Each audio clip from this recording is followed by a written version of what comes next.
shared. So I've just been thinking when I was preparing for the class yesterday, this is our little road map, both of to give us some inspiration of what we can talk about and focus on and learn and discuss in these classes, the mindfulness classes. But also, I've noticed that it's also becoming a little bit of a a reminder of where we've been as well, because I'm adding more things. I just added a new thing. It's called clarity here, and as you can see it there. Can you see that okay? Is that clear enough? Yeah. And the little thing in red there, it's called clarity of thinking. So to some degree, I wanted to introduce that into the class today. And I know that what we've been doing, I've been asking both of you at one time or another to pick something out and we can talk about it. So that's what's happening with this, but also to make the classes as interesting and effective as possible. And when I mean effective, I mean that we're actually learning something. And sometimes when you go through a process of learning something, hopefully, obviously learning something that's useful to us and relevant to us, we need to be reminded. We need a refresher. And when I did my psychology course last year, when I finished that last year, one of the things we studied was memory, and memory is a really interesting thing. But in one sense, you can remember things by being reintroduced to it often. But another way, of course, is that you actively recall. Like if I had to ask, and I'm not putting you on the spot, Michael, don't worry, I'm just giving you an example. If I had to ask Michael, what did we talk about last week in mindfulness? Now, once you've let go of that anxiety, what talking about forgetting about talking about whatever we're talking about. That's right. That's exactly right. That's exactly right. That we did talk about that,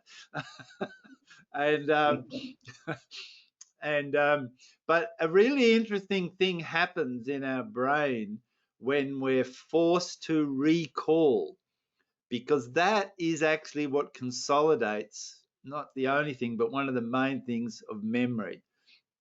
So if you are reading a book on motorcycle maintenance and you're learning all this new stuff and you read it, and then next day you're sitting there in front of your motorbike and you will then go through a process. You can either have the book right next to you, of course, so you don't have to do this, but let's just say then you don't have the book.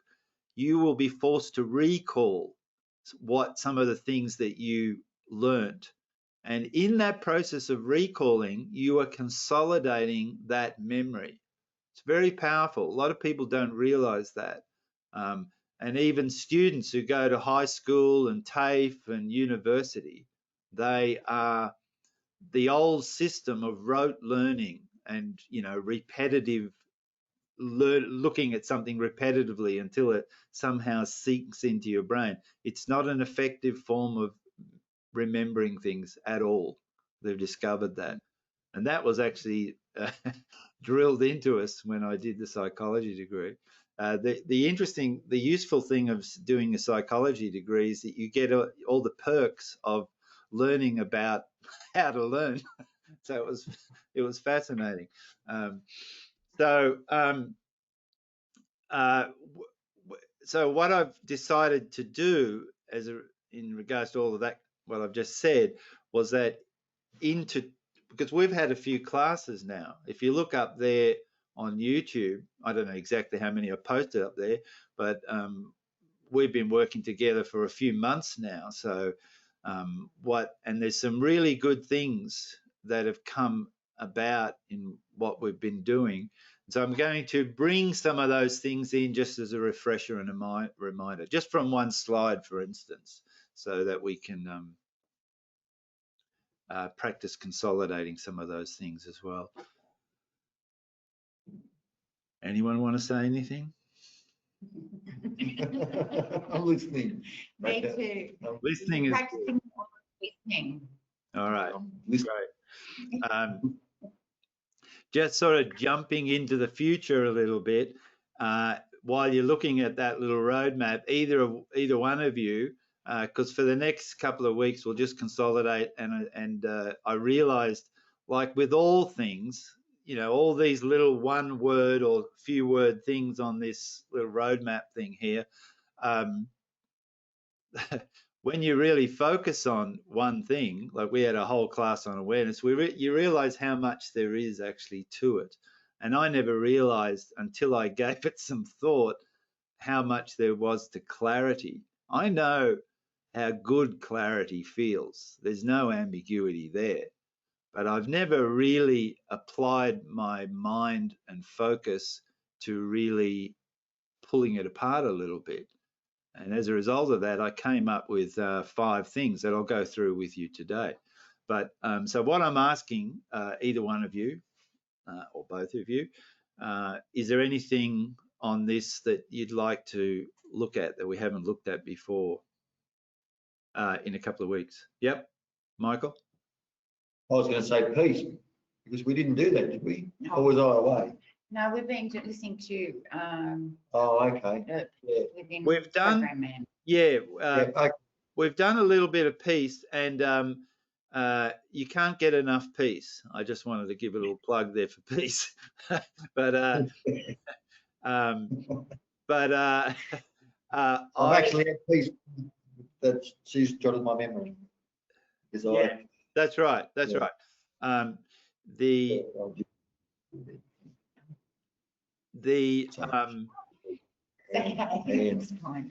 of the slides I'll just introduce in a moment is actually just reconnecting with some of that aspect of peace. So because some of these things are so important and so huge, and not only that, but they intertwine and interconnect intimately with these other things. Like this map looks like little towns that are isolated from other towns, but in actual fact, everything on here is interconnected. And you only have to think about it for a little bit. You can see that it's obvious. So, you know, one of the things right in the middle there is self-knowledge. Virtually everything on here relates to that to some degree. You know, and of course, peace is an integral part of knowing yourself. If you don't know how to be in peace or connect with peace or know that you have peace inside of yourself, well, that's a whole chunk of knowledge of yourself that you don't have, but that you can have, and that can change your life profoundly. So anything else apart from peace, anything new that either one of you? I'm just, again, just so I can start thinking about it and you can start thinking about it. And if there isn't, don't worry, something will emerge. Well, I like the idea of talking about joy a little bit. Joy. Yeah. Nice one. Good on you, Anne. All right, that has been flagged as a potential destination down the track. All right. Let me. So one of the things, and I'm actually going, and I'm going to be picking things as well. And I haven't even read this out, I don't think, fully for you guys. When I was asked to facilitate these mindfulness classes, I wrote a few pages according to what I thought was some of the essences and some of mindfulness.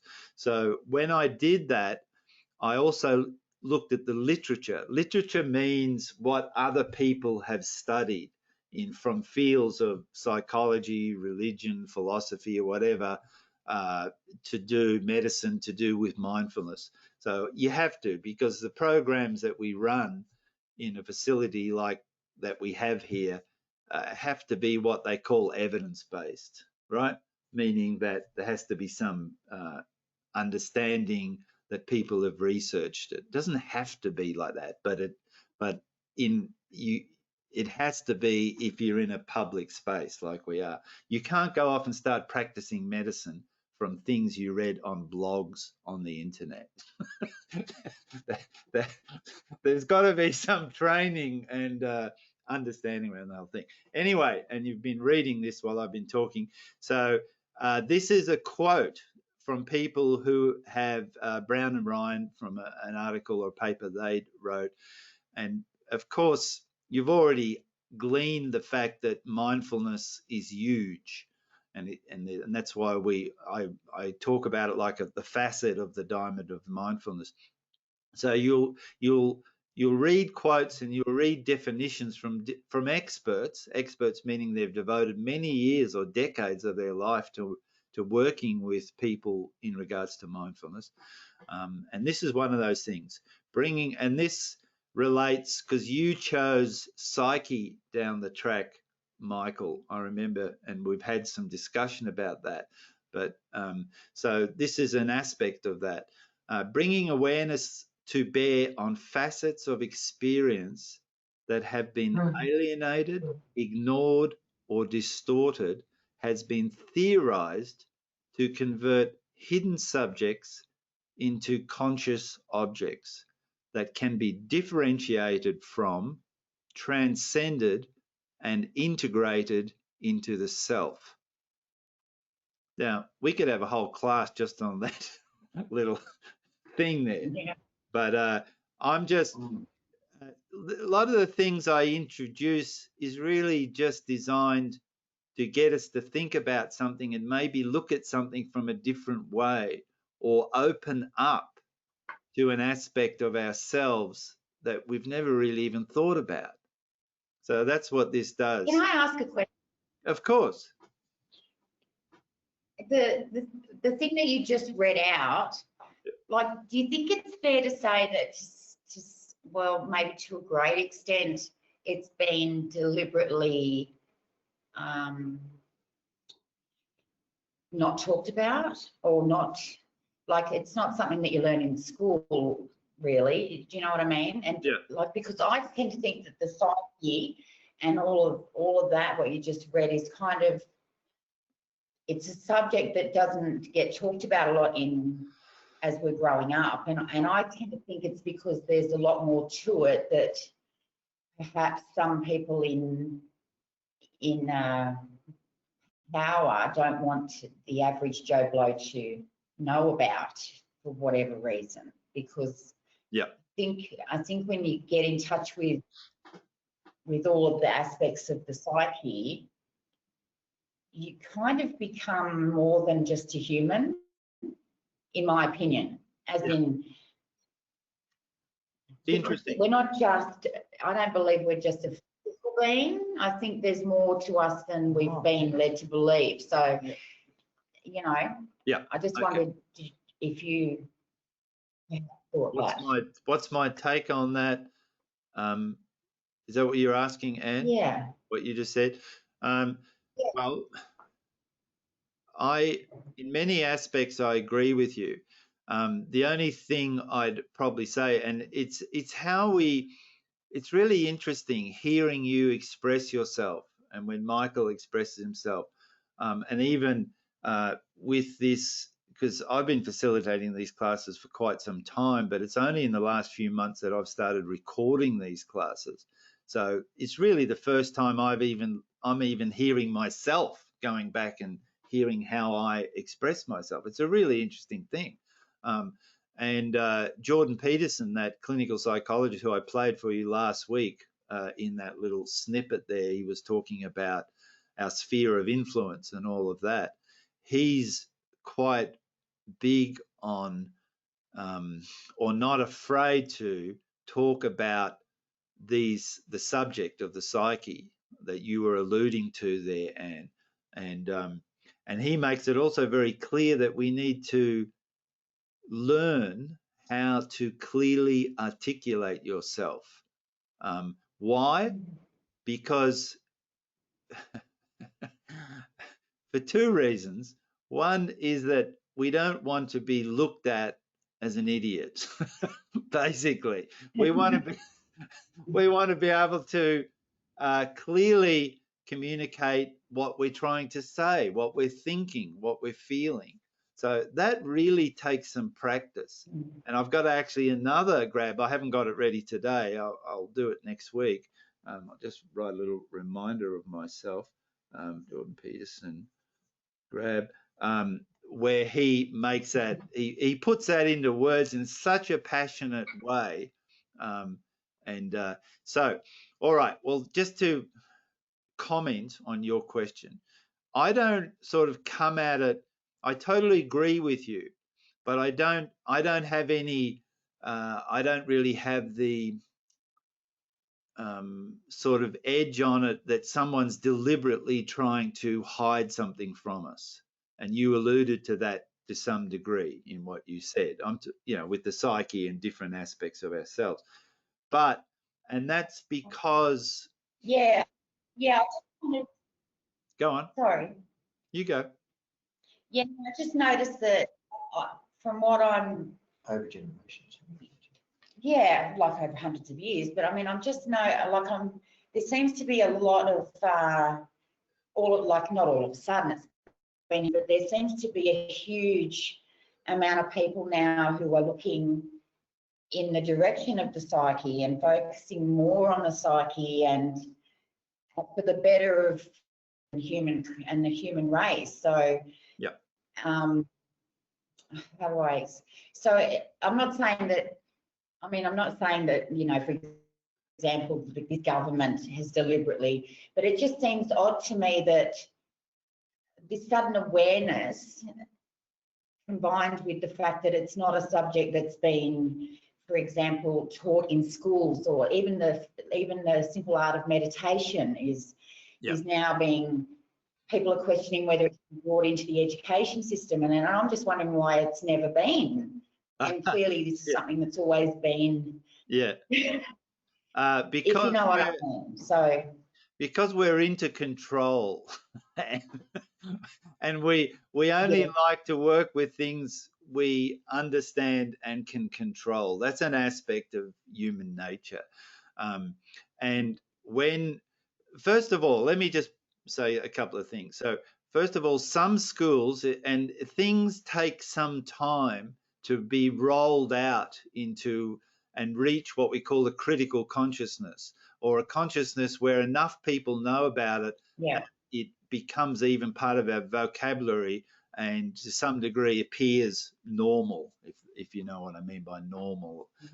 I don't know what I mean by normal, but meaning that most people have heard about it, or it's accepted to some degree. So mindfulness is being taught in schools, and meditation is being taught in schools and practiced, but not all schools, not everywhere. So it's rolling out, you might say. And it's rolling out because people like this, on this quote here, Brown and Ryan, have done lots of evidence-based research. So as we are in a facility that requires us to use evidence-based understandings and knowledge, well, obviously schools do as well.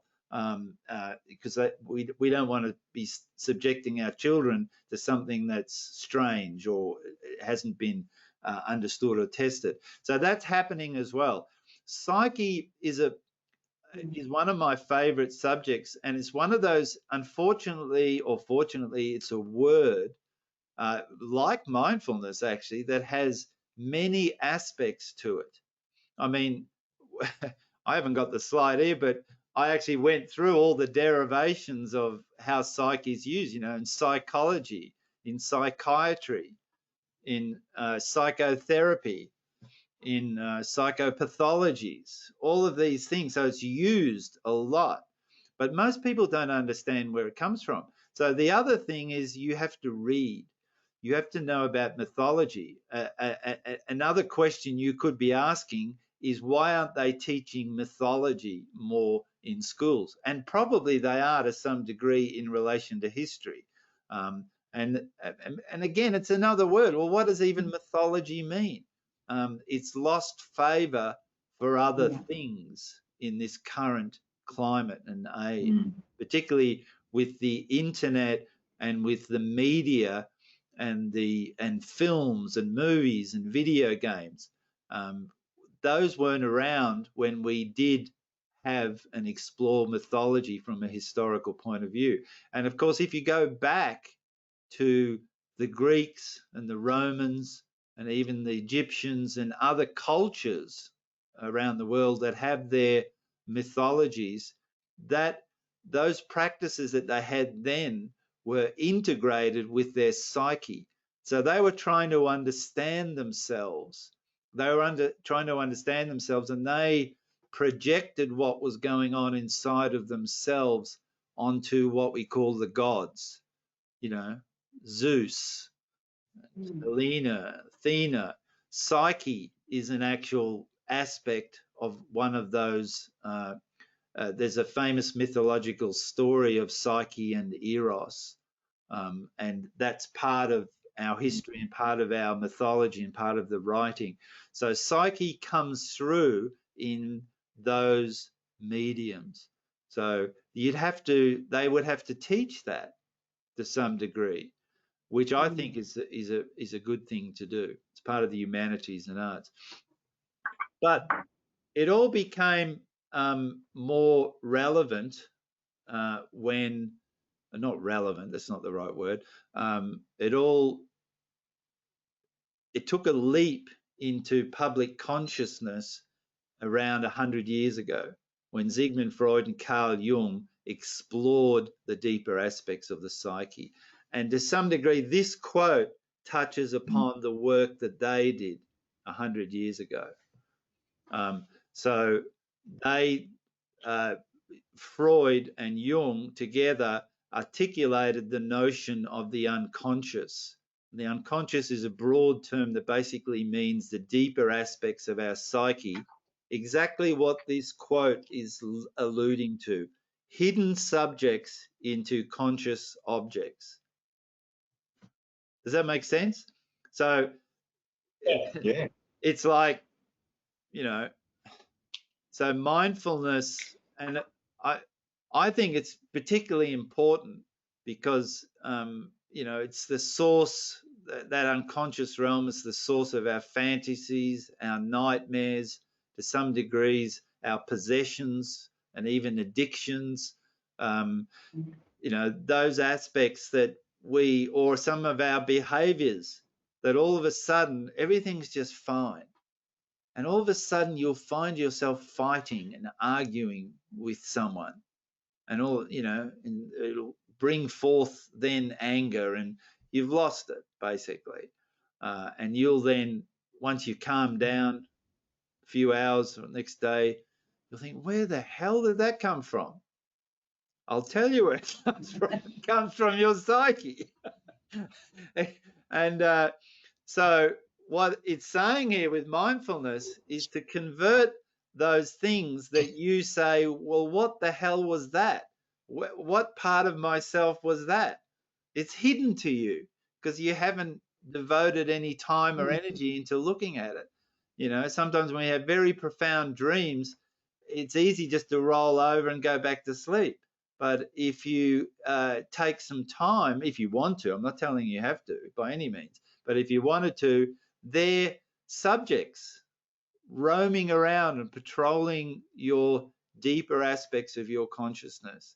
And Jung and Freud started to acknowledge those things and look at those things and even use those things in a therapeutic sense.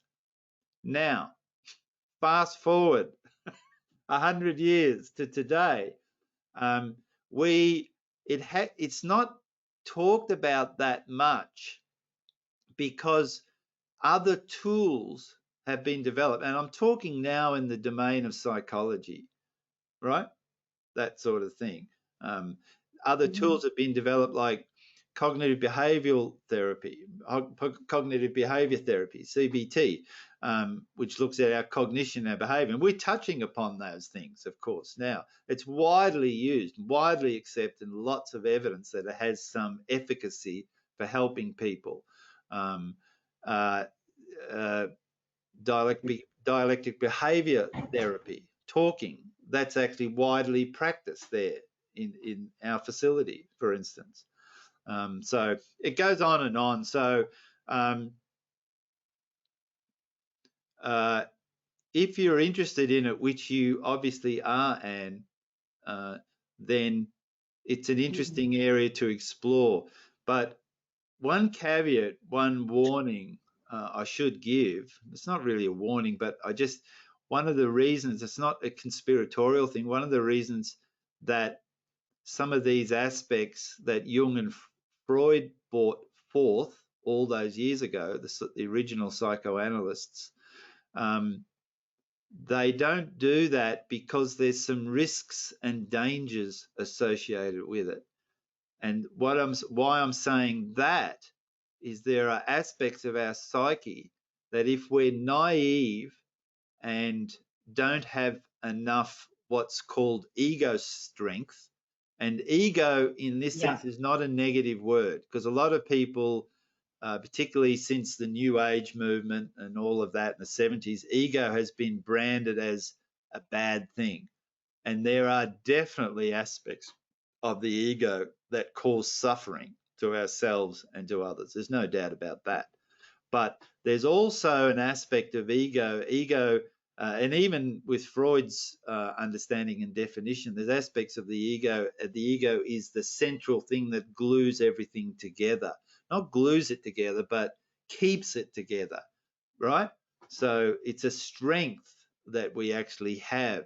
So, and the complete, I'm talking at length about this because you asked, and it's an important thing to understand. And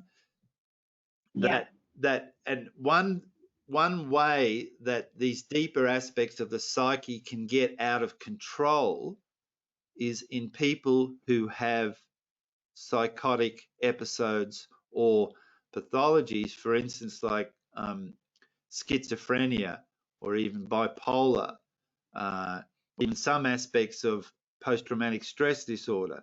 And what happens in those people is that contents of the deeper psyche or contents of the unconscious burst forth into consciousness.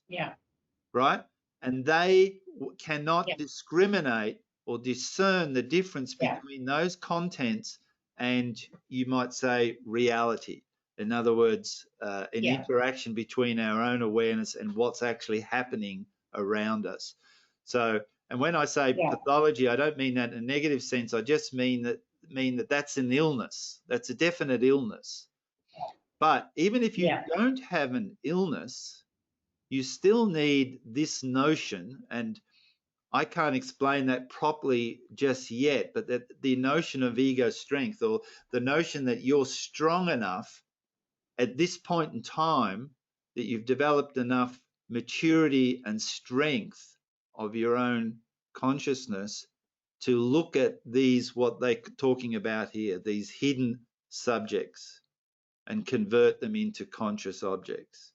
Because you've had nightmares that scare the crap out of you, I'm sure, right? So if you don't know what's going on there, or what that's all about, or why that's happening to you, you know, you'll be destabilized maybe for 24 hours or something like that, but then you'll get over it and move on. If you then voluntarily turn towards and look at these aspects of your deeper psyche voluntarily, there's some risk associated with that. Why?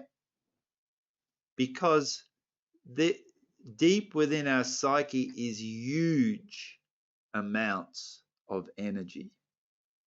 Huge. So that's a good thing, but a risky thing, right? The original psychoanalysts like Jung and Freud recognized this very clearly. And that, because of that clear one point, that may be why in more modern psychology, we don't push gung-ho into deeper aspects of the psyche unless you're working very closely with someone who's trained as a psychotherapist or a psychiatrist or a psychologist, right? Because you might say they're your guides if you don't understand this realm or don't know this realm or know of the risks associated with it. I don't mean to make it sound like it's risky business. I understand exactly what you're saying. Great. I think in any aspect of any of the topics in the mindfulness yin and yang graph, there needs to be balance, you know, I think. Absolutely. And I totally understand what you just said, you know, that Great. yeah, I get it. Yeah. Totally get it. Yeah. So because I understand what you're saying. thank you. Because I'm aware of that too, I tread lightly. You know, there's an old saying when you're playing chess, step lightly on the black squares, and you can jump on the white squares if you want to, but just take it easy. If you missed some of that, Michael, you might have gone out there for a sec. You can look back at the recording. Or ask Anne to exercise her powers of recall later on, and she will go over what we talked about. It's a good exercise. This is another little quote. It's a synthesis of my understanding with another, a pretty standard quote of a definition of mindfulness. Keeping our consciousness alive to the present moment, a non-judgmental, non-reactive, open and curious approach to the present moment. Now, I've added that it becomes easier with practice, because that's pretty well clear, and more joyful and engaging when we are in peace. That's my observation, and I won't go into that anymore right now, but you can just think about that and reflect upon that, because I was thinking, you know, when they break mindfulness down into these little quotes, like the quote that we just saw, and the standard quote is keeping your consciousness alive to the present moment, a non-judgmental, non-reactive, open and curious approach to the present moment. Well, I was looking at that and thinking about that. Well, that's easily said, but how easy it is to actually put into practice, and to be able to put into practice is what these classes are all about. What is preventing us from being open and having a curious approach to the present, and being to some degree non-judgmental and non-reactive. So rather than just keep reading out definitions of what mindfulness is, I'm more interested in exploring what's preventing us from being mindful and practicing things that will lead to more mindfulness. Like, for instance, meditation is one of those things, and or being conscious as much as we can during the day. And then, so I'm just bringing in these initial slides, and just as the class is about to finish, we'll get to the slide that I actually wanted to talk about today. So obviously, we'll go over that next week. But this is something that these questions or this notion I've been introduced to. So peace, is it a need or a want? So that's it. I'm putting these questions out. I've thought about this, and what I just wanted to mention too, because we've noticed that in these classes, I've tried not to make it just about me talking, although today I know I'm doing a lot of talking, but I bring in people who are experts or masters in their field, and I've mentioned this before. And I don't have any problem with that whatsoever, because it will be of usefulness and benefit to all of us when we can hear that. So that's why sometimes I talk about, or I present a little excerpt from, say, for instance, Prem Rao talking, because as far as I can tell, and I've been on the planet for a few decades now, that he somehow has mastered or that might not be the right word, but has committed himself since a very early age to the understanding of peace, and really individual peace, not just world peace, because that's been touted around also for decades, but it really hasn't done anything, hasn't gone anywhere. The world is a lot, there's still a lot of war and other things going on. So even understanding that well, what is peace? And you know, one little thing I just wanted to say about that, people have a notion that peace is, particularly if you've been around the 70s, that peace is peace is associated with a vegetative state, or a state where you're just walking around. I heard a quote in a movie the other day, like you're in an Enya video, where like a utopia, you know, everything's just, and you've just got this permanent smile on your face, a bit like the Joker. So it's like, well, that is not really my experience. For what it's worth, peace is actually counterintuitive as far as I'm concerned. It actually is completely an enlivening experience. It actually is an awakening experience. You're awake. You're like, you're vibrating and enthusiastic about life. You're not in a state where you want to withdraw into a cave and just experience this notion of what people think, maybe what people might think peace is. So to me, it's an energized state.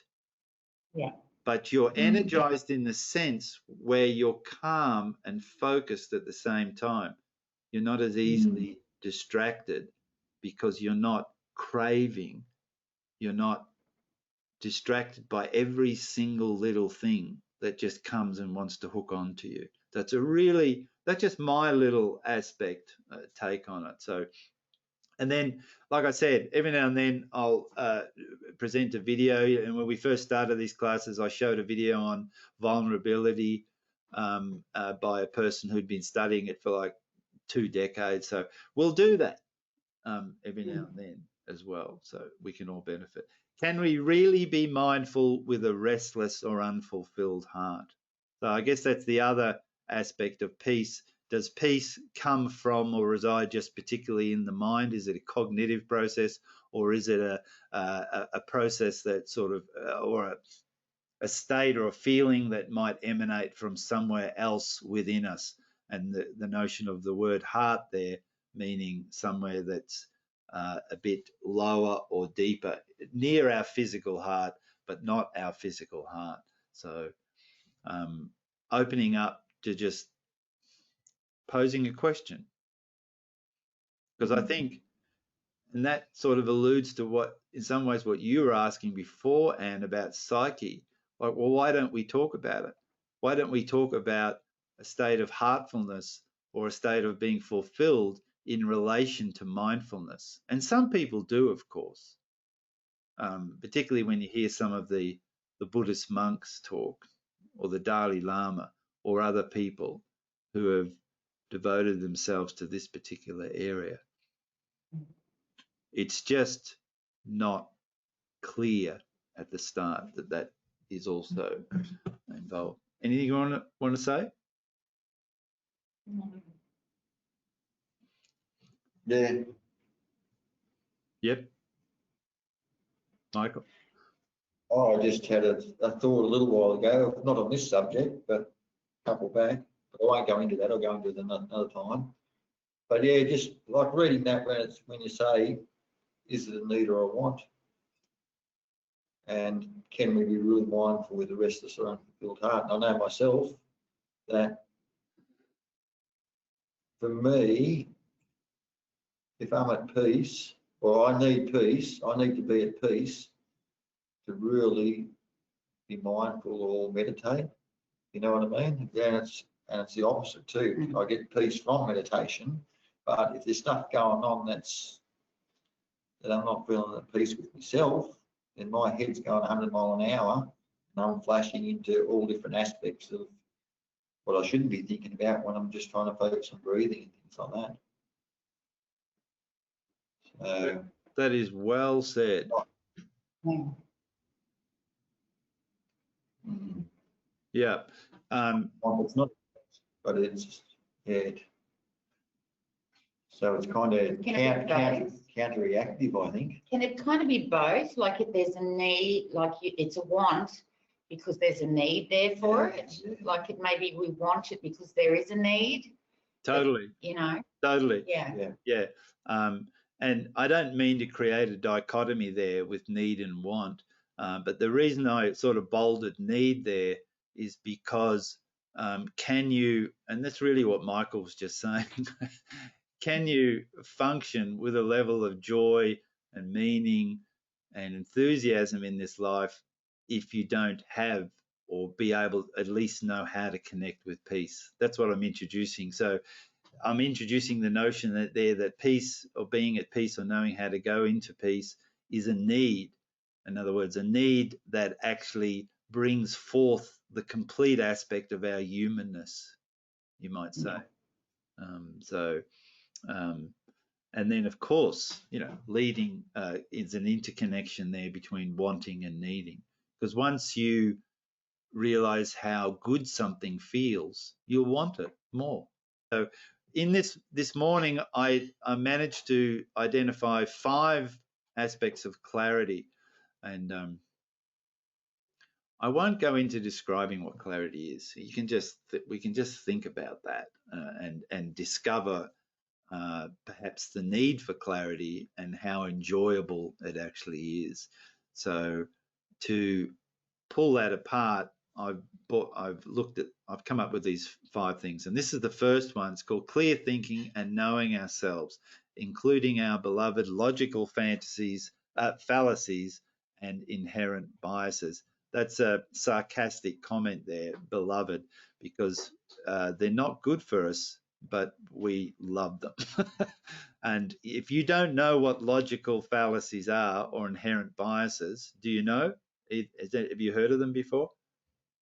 So Fallacy is a false belief, isn't it? That's right. That's right. The things around us, I guess. Yeah. Inherent bias. Yeah. So fallacies, logical fallacies, there's a whole bunch of them. And like I said, we'll introduce them and look at them during this class, really pertain more to what we're hearing on the outside, how easily bamboozled we can be by the messages that come from the outside. And believe me, we are easily bamboozled. Absolutely. Clarity, you might say, is the opposite of confusion.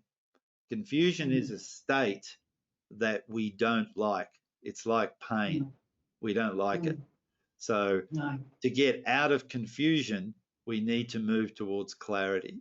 So the reason I'm focusing on this is because it's important. What was that? I missed that. I said, so you pack up your ute and run. That's what I did. Yeah, right. Well, that is a way of avoiding confusion, like run like hell. That's right. That it's the only problem is they're closing all the borders rapidly, so there's nowhere really to go. Do you want to ask anything or say anything before we go? No, Okay. it's pretty clear. Yep. Yeah. How was the class today? Did you like it? I always like it. I always enjoy it. That's great. Some days a bit restless, but I always enjoy it.